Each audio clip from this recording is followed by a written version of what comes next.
What's the most effed up thing you've seen at work? Story 1. I once provided care for a man with dementia that often led to him being paranoid. His brother, an ex-police officer, was stealing from him. He would pick up his pension but steal about 10 to 20% of it each time. When the gentleman I cared for called his brother out on it, his brother would always blame his dementia for his suspicions, and then guilt-trip him into apologizing for doubting him. Eventually we were asked to collect his pension instead of his brother, after his brother refused to provide a full paper trail of his pension and to deliver the money in the sealed envelope it's given in at the office. His brother kicked off big time, trying to get us to stop providing care so he could keep exploiting him. We stood our ground, duty of care above all else, and our man got the pension he earned through his life in full. I saw lots of other messed up stuff in that job, but there's something about a man's older brother exploiting and emotionally gaslighting him which just hits hard. Reply. You're an unsung hero, I hope you know that. Story 2. I was a head lifeguard instructor. The worst was probably a 15-year-old boy that dove of the diving board, cracked his head open on the bottom of the pool, blood gushing, and was unconscious. My coworker and I had to do a deep water spinal rescue, which is basically the hardest rescue at a pool. The kid not only survived, but became a fellow lifeguard himself the next summer. Smiley face. Reply. I trained as a lifeguard 20 years ago. I still have nightmares about deep water spinal rescues. Reply 2. Okay, I'll be the dumb one. What is a deep water spinal rescue? Reply 3. Let's say that your spine is damaged and you are laying in the sidewalk. If I simply pick you up, then your spine will move and do more damage. Therefore, there is a procedure to stabilize your body as I roll you into a board which I can then pick you up with and move you to an ambulance. Let's say that your spine is damaged in shallow water. You are floating or nearly so. I can stand on the floor of the pool, keep you floating, and stabilize your body. My coworker can then slide a board under your body and we can use that board to eventually lift you to an ambulance. Let's say that your spine is damaged in deep water. I can't stand on anything. While floating myself, I then need to keep you afloat and stabilized. Meanwhile, my coworker, who also cannot stand on anything, must slide a board under you. We then must somehow lift that board out of the water while still not standing on anything. From there we move you to an ambulance. Deep water spinal is the most difficult procedure that a lifeguard is expected to handle. Story 3. A guy knew he was getting fired, so he took a shit in the trash can in his cubicle. Nobody knew if he did it there or took it into the bathroom to shit in it, but he did it one way or another. He got called up to hour and was let go. Then the people working in his area started complaining about the shit smell and, sure enough, I found it in his little trash can. Then I called him to ask about it and he said it was an old burrito he forgot to throw out. It was not an old burrito he forgot to throw out. Reply. In a way, it might have indeed been an old burrito. Story 4. No one allowed in stairway, except during shift change. I caught them fucking in the stairway. Edit.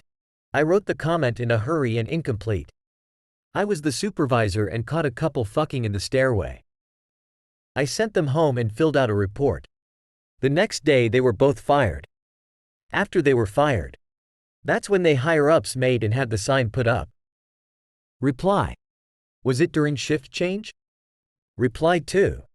The certainly shifted around a lot. Story 5. Guy cut his finger in the deli slicer and tried to keep cutting lunch meat for a customer with blood everywhere. Reply. Ouch. I was working at a butcher shop, and one of the butchers politely came up to me and whispered that I needed to finish deboning a lamb shoulder for a customer. She accidentally stabbed herself and needed to patch up her tummy. Luckily it wasn't deep, but not a great thing to hear. Story 6. Coworker ended up ODing and no one in his family told his dad. The only reason his dad found out his son died was because the dad called a company to see if his son still worked there. My boss had to be the one to tell him the bad news because no one in the guy's family was willing to tell him. Reply. My God. First you tell the family, and that's the worst thing you've ever had to do. And then a few weeks go by and you're feeling better, and then some guy calls and says, "Hey, does Odie work there?" My son Odie? This is his dad. Needed to get in touch with him to go over some things, but his phone isn't working. Do you know him? Looks just like his old man, rugged and handsome, haha. Anyway, is he in? I couldn't. Geez. Story 7. Saw one guy drop dead, office job. One get an arm cut off, pulp mill. One get deglugged, paper mill. But the winner was the day we walked into work at an auto parts store and found the assistant manager fucking another assistant manager in the ass. Just going at it. Reply. Were they raw dogging or did they use Jiffy Lube? Reply 2. Was it in the stairwell? Reply 3. Box cutting job, saw a guy die after losing his arm to the machine.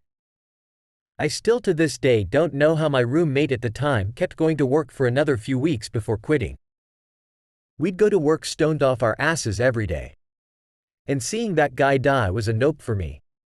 I knew it was far too easy for the same mistake to happen to me stoned. Wasn't gonna get sucked in and die for $15 an hour. Any heavy machinery related jobs, since I've made sure to ask about work related accidents and how common they are along with when the last one happened. Story 8. I used to work with special needs kids, ages 3 to 7, and one of them came up to me on a Monday morning and told me her dad died over the weekend, then skipped off to go play with the rest of the group.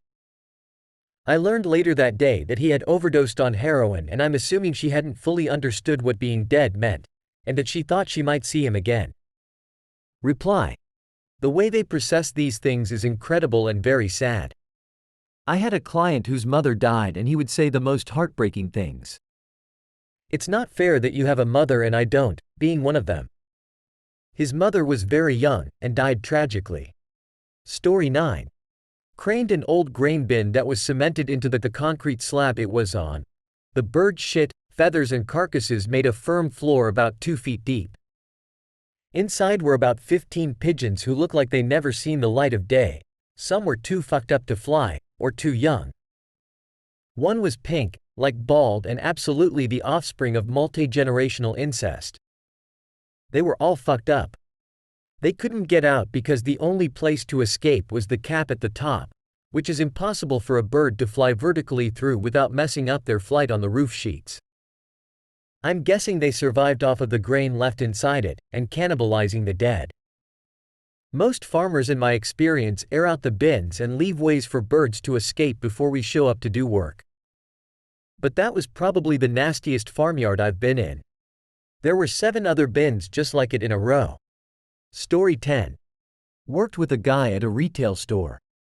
He came in one day with one red eye and the other normal, so I asked if he was okay.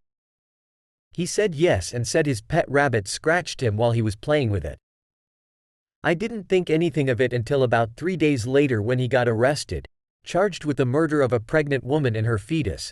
He partly dismembered her body to try to hide his tracks, and when he realized that wouldn't work, he then burned her house down with her body inside. That's when I realized that those scratches were really from her fighting for her life. His name is Matthew Brush, and as far as I know, he's still in prison. Hey, stop. You're awesome. Subscribe for more. Yo.